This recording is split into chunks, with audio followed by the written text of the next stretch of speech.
Right now, we're seeing an emphasis on embodied carbon.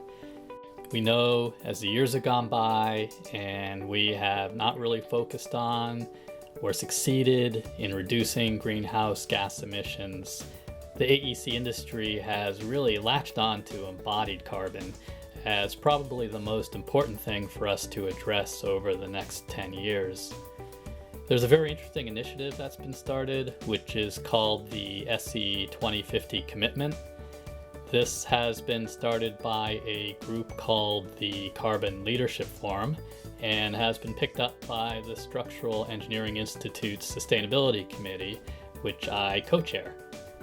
The idea is that firms would sign on to commit to tracking and reporting the CO2 or embodied carbon associated with their projects and eventually agree to reduce those emissions. And as driven by the science of climate change, the goal is to reduce the net CO2 emissions on buildings down to zero by 2050.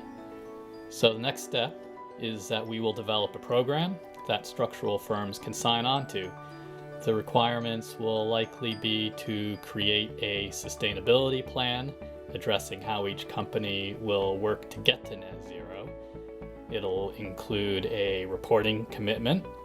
The firm would agree to track the embodied carbon of its projects and report that in an anonymous way to a database. Once we have the baseline, we can start setting targets and reducing those emissions. That's the idea behind the SE 2050 program we're working to implement.